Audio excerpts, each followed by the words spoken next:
Hello everyone, good morning. आप सभी का बहुत बहुत स्वागत है दिशा पब्लिकेशन के यूट्यूब चैनल पर। Welcome all of you.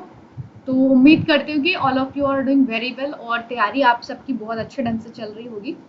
तो भाई आज हम डिस्कस करेंगे एक नया टॉपिक एनसीओ 2005 यानी कि नेशनल करिकुलम फ्रेमवर्क 2005 को, जहाँ से क्वेश्चंस आपको सीटेट में देखने को मिलेंगे और साथ ही साथ आपको स्टेट टेट में भी देखने को यहाँ से प्रश्न मिलेंगे।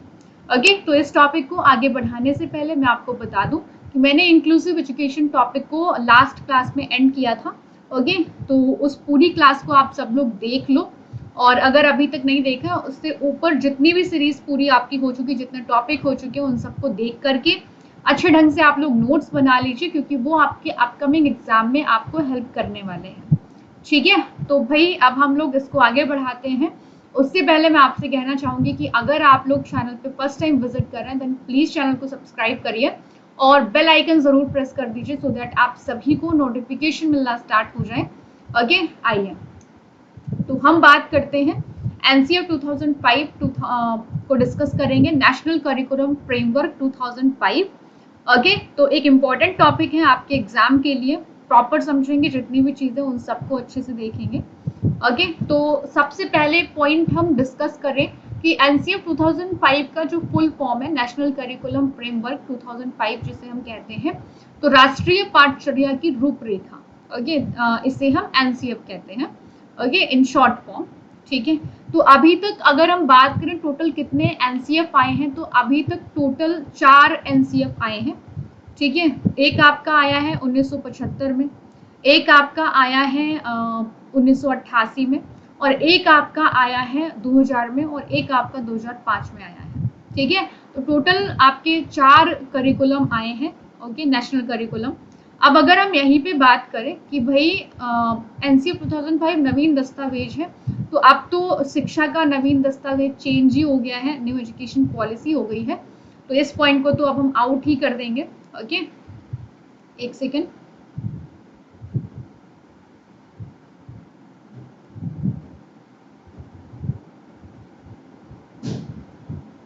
चलिए, ठीक है, हाँ, तो इस पॉइंट को हम आउट करेंगे। आइए, तो अगला पॉइंट आपका है कि एनसीएफ 2005 की जो मूल प्रेरणा हमको मिली है, जो ओरिजिन हुआ है इसका, जो भी थॉट्स लाए गए हैं, जो भी चीजें इसमें लेकर के आई गई हैं, वो सब रविंद्रनाथ टैगोर के लेख सभ्यता एवं प्रगति से लाई गई हैं। ओके, सिविलाइजेशन एंड प्रोग्रेस, तो इस लेख का नाम याद रखिएगा और रविंद्रनाथ टैगोर जी का ये लेख है जिससे इसको लिया गया है।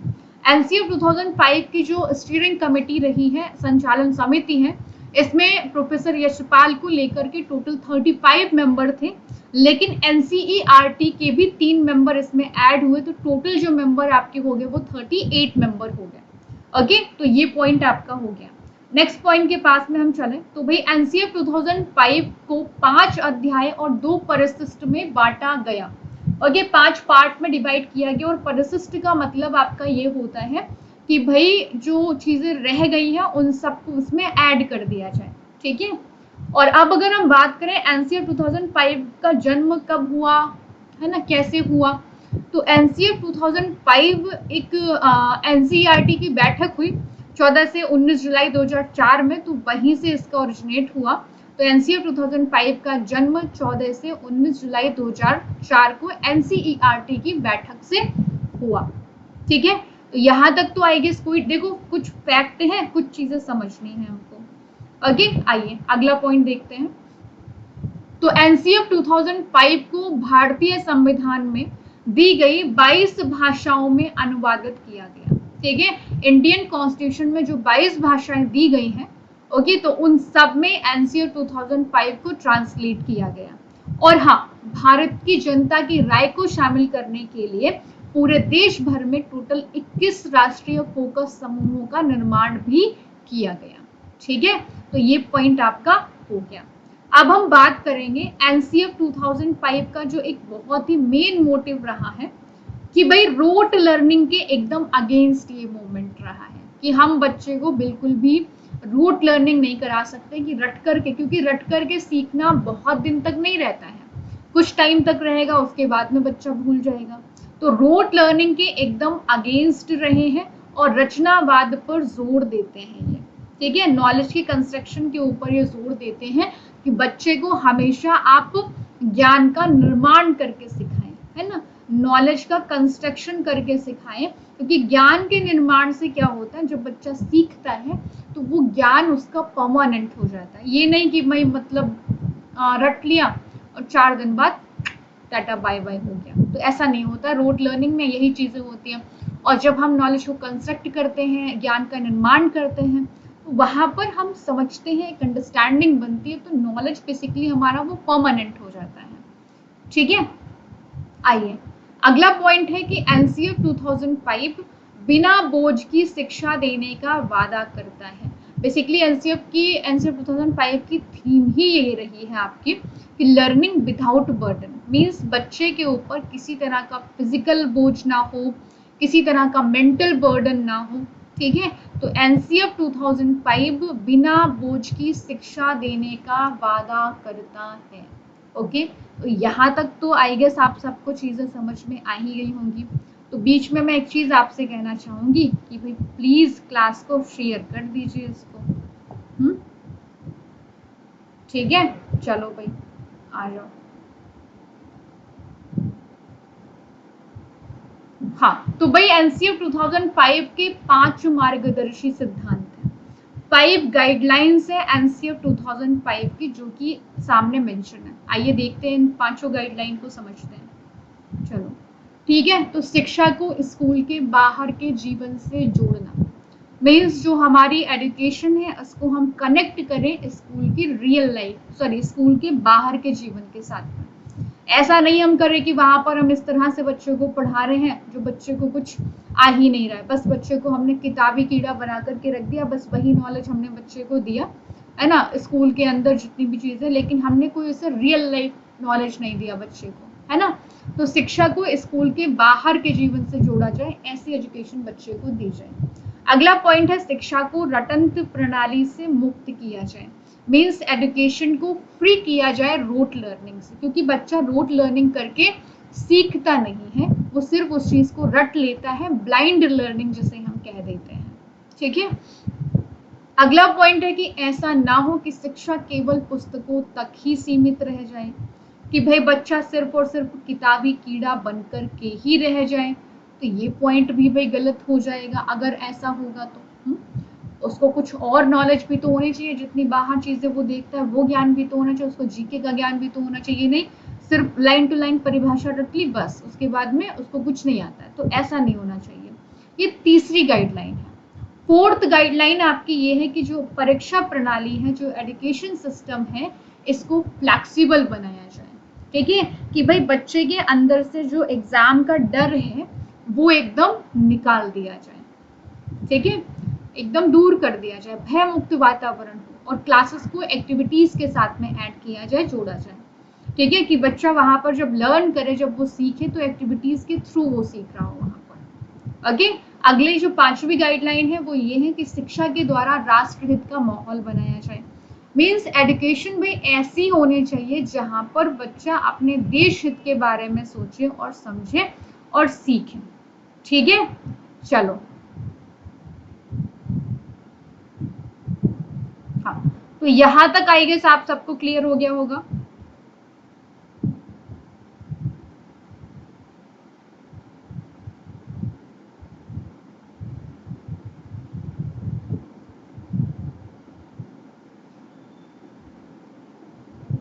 ठीक, चलो, तो ये 5 गाइडलाइन होंगी। अब अगला एक हमारा पॉइंट है, अब हम बाकी अदर पॉइंट को डिस्कस कर रहे हैं, वो गाइडलाइन ऊपर 5 हो गए आपके। तो भाई कक्षा में पसरा हुआ सन्नाटा अधिगम का सूचक नहीं है, लर्निंग को इंडिकेट नहीं करता है ये, है ना। जो क्लास में एकदम साइलेंस छा जाती है, पिन ड्रॉप साइलेंस, बच्चा बस देख रहा है टीचर को बैठे हुए, ना कुछ सीख रहा है ना कुछ समझ रहा है, तो इस चीज को हम नहीं कहते कि भाई बच्चा क्लास में लर्न कर रहा है, बच्चा सीख भी पा रहा है, दिस इज नॉट, है ना, इंडिकेट नहीं कर रहा कि बच्चा सीख रहा है। तो ये पॉइंट याद रखिएगा, इंपॉर्टेंट, क्योंकि हम हमेशा इंटरैक्शन करके सीखते हैं, लोगों के साथ में बातचीत करके, क्वेश्चन आंसर करके, डिस्कस करके, इस तरह से हम बच्चों के साथ में सीखते हैं, बच्चों को सिखाते हैं और बच्चे सीखते हैं। ओके, अगला पॉइंट देखिए, आइए, तो एनसीएफ 2005 के अकॉर्डिंग अधिगम अपने स्वभाव में सक्रिय एवं सामाजिक है, एक्टिव एंड सोशल है। अब सक्रिय एवं सामाजिक का मतलब ये है कि जब बच्चा अपने ज्ञान का निर्माण करेगा, नॉलेज को जब वो कंस्ट्रक्ट करेगा तो वहां पर वो एक्टिव होकर के करेगा, है ना, सक्रिय होकर के अपने ज्ञान का वो निर्माण करेगा। और सोशल है क्यों?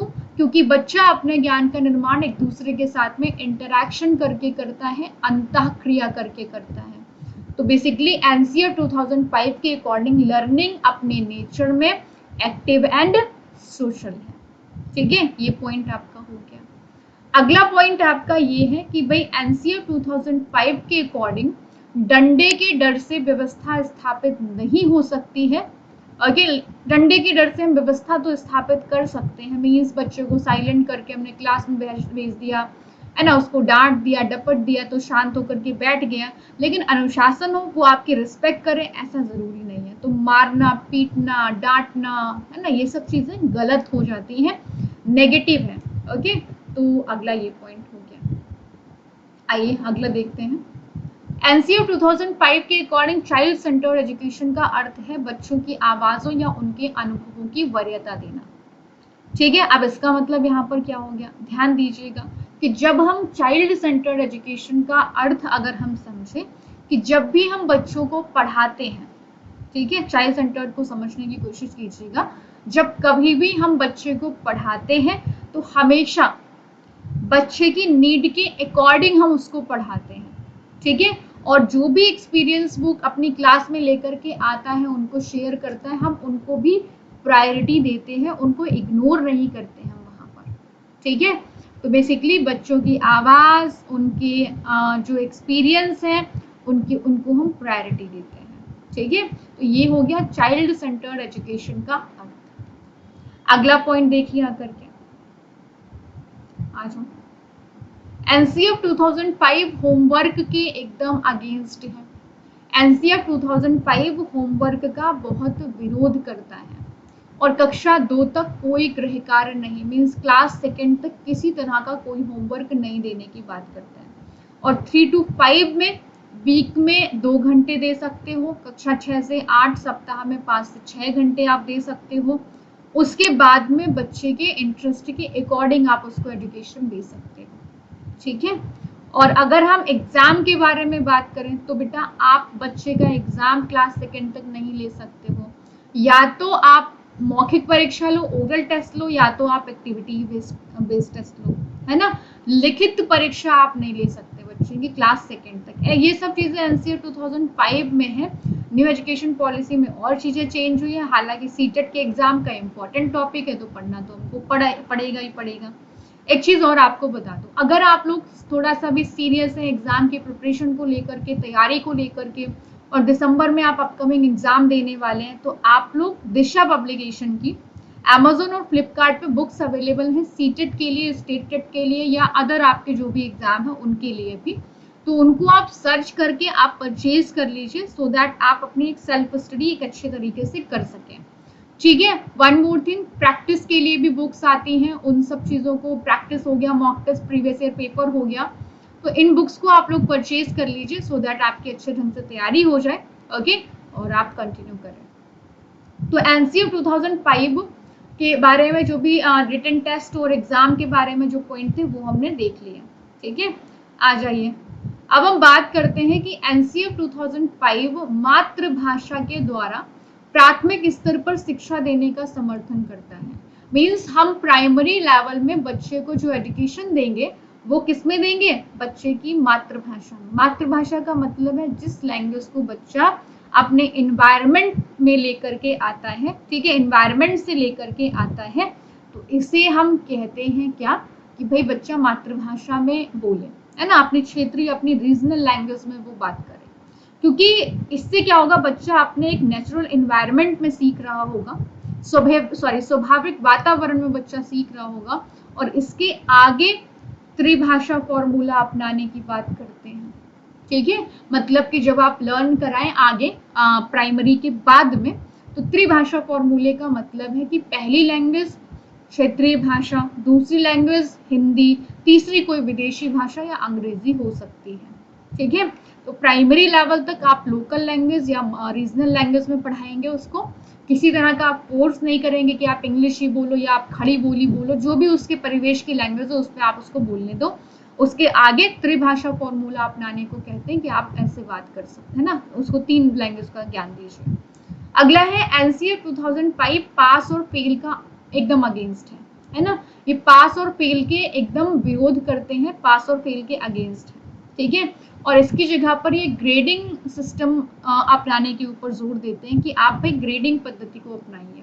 अब ग्रेडिंग पद्धति आपकी क्या कहती है, जैसे नहीं A+ देना, B+ देना, इस तरह से जो हम ग्रेड देते हैं बच्चे को, तो ये पास फेल के एकदम अगेंस्ट है और ग्रेडिंग मेथड को यूज करने के ऊपर बात करते हैं। ठीक है, अगला पॉइंट देखिए, एनसीए 2005 सेशन के एंड में होने वाली जो एकमात्र परीक्षा होती है इसके एकदम अगेंस्ट है। ठीक है, इसका जैसे नहीं समेटिव जो हम एनुअल एग्जाम ले लीजिए, सेमेस्टर के एंड में हमने एग्जाम ले लिए, इनसे क्या होता है, अगर हम सिर्फ इन्हीं एग्जाम को लेंगे तो बच्चे के मन में एक डर बना रहता है।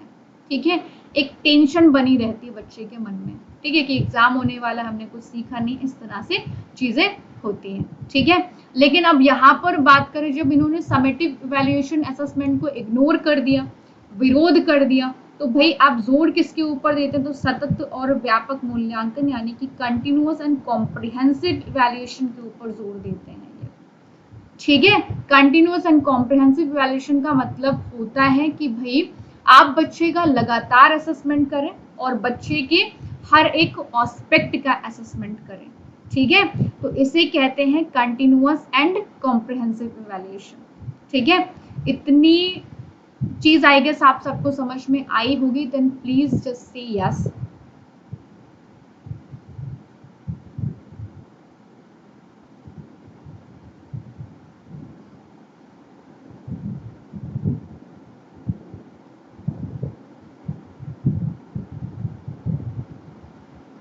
ठीक है, प्लीज क्लास को शेयर भी कर दीजिए अपने फ्रेंड्स के साथ में। आ जाओ, चलो अब देखिए आकर के एनसीएफ 2005 4 एरियाज के ऊपर फोकस करता है। कौन कौन से 4 क्षेत्र, काम, कला, स्वास्थ्य एवं शारीरिक शिक्षा और एक आपका है शांति शिक्षा। ठीक है, तो भाई देखते हैं हम लोग ये कौन कौन से 4 एरियाज हैं आपके। काम का मतलब है कि जब भी बच्चे को हम सिखाएंगे तो भाई आपकी जो एजुकेशन होनी चाहिए वो हमेशा एक्टिविटीज और एक्सपेरिमेंट पर बेस्ड हो, क्योंकि जब बच्चा करके सीखता है, एक्सपेरिमेंट के थ्रू सीखता है, तो वहां पर वो नॉलेज उसका परमानेंट हो जाता है। और कला का मतलब है कि उसमें जितनी भी अदर एक्टिविटीज लाइक डांसिंग हो गई, एक्टिंग हो गई, है ना, या विजुअल आर्ट हो गया, इन सब चीजों को भी बच्चे को सिखाया जाए। और तीसरा है स्वास्थ्य एवं शारीरिक शिक्षा, मीन्स फिजिकल एजुकेशन भी उसको दी जाए।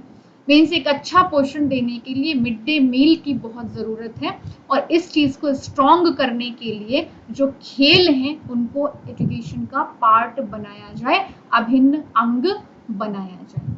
ठीक है, तो ये हो गया स्वास्थ्य एवं शारीरिक शिक्षा। अगला जो पॉइंट है वो है शांति शिक्षा। ठीक है, तो भाई शांति को भी ऐड किया जाए इसमें। अब शांति को ऐड करने का मतलब है, अब आप सबको पता है कि विश्व भर में कितनी सारी हिंसाएं वगैरह फैल रही हैं, है ना, इतने लड़ाई झगड़े, इतनी मार कूट, जाने दुनिया भर की कौन कौन सी चीजें होती रहती हैं। ठीक है, तो विश्व भर में बढ़ती हुई हिंसा और असहिष्णुता को देखते हुए आने वाले जनरेशन को भाई शांति से अवगत कराया जाए और शांति शिक्षा को करिकुलम में ऐड किया जाए। ठीक है, तो ऐसा कहते हैं आपके एनसीएफ 2005। अगला पॉइंट आपका है एनसीएफ 2005 एक्टिविटीज बेस्ड लर्निंग को प्रमोट करता है, कि मतलब आप जब कभी भी बच्चे को सिखाएंगे ना तो हमेशा उसको आप एक्टिविटी बेस्ड सिखाएंगे। ओके, कुछ क्रियाएं करा करके आप उसे हमेशा सिखाएंगे। उससे क्या होगा, बच्चा जब करके सीखेगा तो वो चीज उसके एक्सपीरियंस में चेंज हो जाएगी, उसके अनुभव में बदल जाएगी। ठीक है, और एनसीएफ 2005 बच्चे के प्रायर नॉलेज को बहुत इंपॉर्टेंस देता है, पूर्व ज्ञान को बहुत महत्व देता है, क्योंकि जब हम पूर्व ज्ञान के साथ में बच्चे को जोड़ करके सिखाते हैं, है ना, नया ज्ञान उसको देते हैं, तो उससे क्या होता है, वो नॉलेज उसका फिक्स हो जाता है, परमानेंट हो जाता है, वो जल्दी समझ जाता है उन चीज़ों को, ठीक है, पुराने ज्ञान के साथ में जब हम उसको जोड़ करके पढ़ाते हैं। अगला पॉइंट आपका है एनसीएफ 2005 स्वकेंद्र परीक्षा प्रणाली का समर्थन करता है।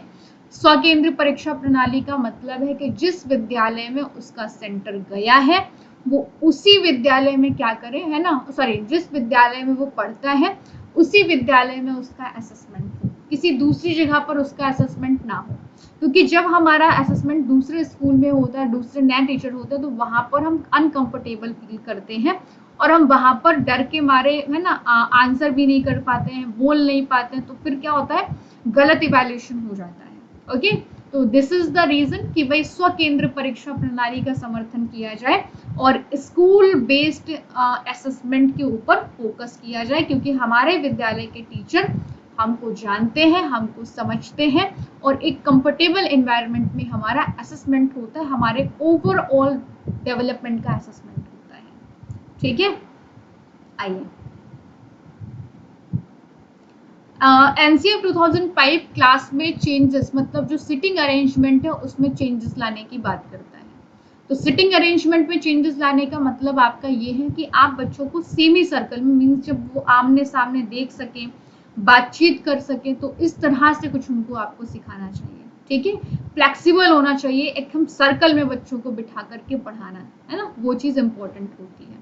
तो इससे क्या होगा, बच्चे फेस टू फेस बैठेंगे, आमने सामने होंगे, एक दूसरे से बातचीत कर सकेंगे, इंटरैक्ट कर सकेंगे।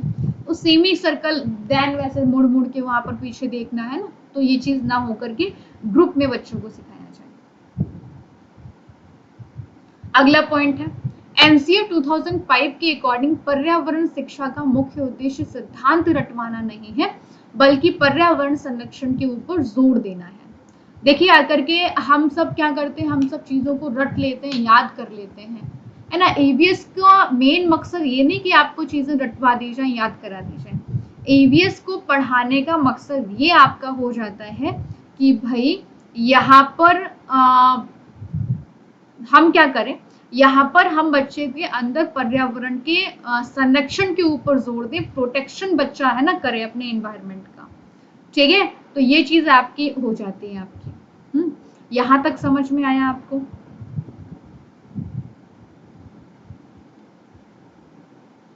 ठीक है, तो पर्यावरण शिक्षण का मुख्य अर्थ क्या हो गया, सिद्धांत रटवाना नहीं है बल्कि पर्यावरण संरक्षण के ऊपर जोर देना है। ओके, अब अगला अगर हम पॉइंट यहाँ पर डिस्कस करें कि भाई हम साइंस क्यों बच्चे को पढ़ाते हैं, साइंस पढ़ाने के पीछे क्या कारण है, तो साइंस पढ़ाते हैं हम इसलिए ताकि बच्चे के दैनिक जीवन के साथ में उस नॉलेज को हम जोड़ सकें, ऐड कर सके। फॉर्मूले रटवाना यहाँ पर साइंस का कोई मकसद नहीं है यहाँ पर, ठीक है। हम साइंस इसीलिए पढ़ाते हैं ताकि बच्चे के डेली लाइफ के साथ में, जैसे ग्रेविटेशनल फोर्स कैसे काम करता है, फ्रिक्शन फोर्स कैसे काम करता है, तो ये सब चीजें यहाँ पर हम फोकस करते हैं कि बच्चा डेली लाइफ के साथ में जोड़ करके क्या करे, सीखे। ठीक है, क्लियर हो गया? आ जाओ, अब हम अगला कुछ पॉइंट देखते हैं। अगला पॉइंट आपका ये है कि गणित शिक्षा का मुख्य उद्देश्य गणितीयकरण की क्षमता, मींस हम मैथ इसलिए नहीं सीखते कि ताकि हम रट लें वो फॉर्मूला वगैरह, मैथ इसलिए सिखाई जाती है ताकि जो हमारी थिंकिंग है, जो हमारा चिंतन कौशल है वो शार्प हो सके, है ना, वो बढ़िया बन सके, हमारी लॉजिक लगाने की क्षमता बन सके, है ना, हमारी प्रॉब्लम सॉल्विंग स्किल हमारे अंदर डेवलप हो सके, तो इसलिए हम मैथ सिखाते हैं बच्चों को। ओके, तो ये चीज इसीलिए हमेशा गणित को बच्चे के दैनिक जीवन से जोड़ा जाए। ठीक है, क्लियर हो गया कि नहीं, जल्दी से बताओ, समझ में आया? आ ही गया होगा आई गेस, इतना तो कोई टफ टर्म भी नहीं है। अगला पॉइंट देखिए, एनसीएफ 2005 विद्यालय की समय सारणी को लचीला बनाने पर जोर देता है और सभी मुश्किल विषयों को भोजनावकाश से पहले चलाने पर जोर देता है। मीन्स जो भाई इनका टाइम टेबल है उसको फ्लेक्सिबल बनाया जाए। जैसे कि मान लीजिए आप ये नहीं कि आप मैथ बच्चे को एंड में पढ़ा रहे हैं, ओके, हाँ, अब ये नहीं आप कर, सॉरी, आप मैथ बच्चे को पूरे दिन के एंड में पढ़ा रहे हो तो बच्चा समझ नहीं पाएगा। सुबह आएगा और दिन में लंच के बाद में एकदम ना, खा पी के नींद तो वैसे ही आती, माइंड एक्टिव ही नहीं होता है। ओके, तो भाई एनसीएफ 2005 कहता है कि सभी मुश्किल विषयों को भोजनावकाश से पहले चलाइए, जितने भी टफ सब्जेक्ट हैं। ओके, आ जाओ, अगला पॉइंट है एनसीएफ 2005 खेलों को शिक्षा का अभिन्न अंग मानता है। ओके, मीन्स यहाँ पर क्या है कि भाई जो हम सिखाएंगे बच्चों को, अगर वो हम खेल के माध्यम से सिखाते हैं तो बच्चा ज़्यादा बेहतर सीख पाता है, क्योंकि जो बुक्स हैं आपकी, ठीक है, वो बच्चों को उतने समय में नहीं सिखा सकती जो चीज़ें बच्चा खेल के माध्यम से आसानी से सीख सकता है। ओके, तो यहाँ पर ये चीज़ आपकी हो गई। तो एनसीएफ 2005 हमने जो डिस्कस किया, आई गेस आप सबको समझ में आ गया होगा। तो एक बारी मैं सारी स्लाइड आपको दिखा देती हूँ, एक इम्पॉर्टेंट टॉपिक है आप सबके लिए। ओके, क्योंकि पूछा जाता है आपसे, तो एक बारी देख लीजिए। हमने स्टार्ट किया था यहाँ से, अब आप लोग चाहो तो स्क्रीनशॉट ले लो, ठीक है।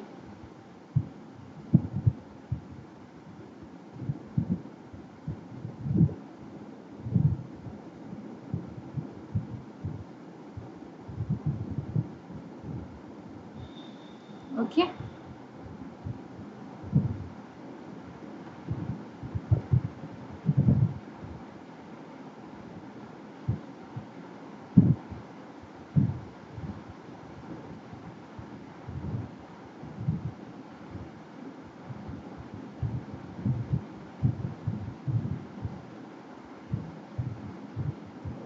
ठीक है। तो हमने भाई यहाँ तक कवर किया आज पूरा, है ना, और इम्पोर्टेंट टॉपिक है आप सबके लिए, तो एक कंप्लीट अच्छे ढंग से इसको देख लीजिए, नोट्स बना लीजिए। बाकी मिलेंगे एक नए सेशन के साथ में, नए वीडियो में। ओके, तो भाई अगर आप लोग फर्स्ट टाइम विजिट कर रहे हैं तो चैनल को सब्सक्राइब कर लो और बेल आइकन प्रेस कर लो, सो दैट आपको नोटिफिकेशन मिलना स्टार्ट हो जाए क्लासेस का। एक चीज़ और आपको मैं बता दूं कि जब कभी भी आप पढ़ने बैठे, क्लासेस देते हैं, तो हमेशा नोट्स ज़रूर आप लोग बनाया करो, ठीक है, एग्जाम टाइम पे वो आपको काम आएंगे। ओके, बाकी आप लोग दिशा पब्लिकेशन की जो बुक्स हैं सीटेट के लिए, स्टेट टेट के लिए, सीडीपी की या मास्टर बुक आपकी हो गई, या आपका लाइक अगर हम बात करें मॉक टेस्ट हो गया, प्रैक्टिस टेस्ट हो गया, तो ऐसी किसी भी प्रैक्टिस के लिए आप क्या कर सकते हो, दिशा पब्लिकेशन की जो बुक्स हैं वो सबसे बेस्ट बुक है।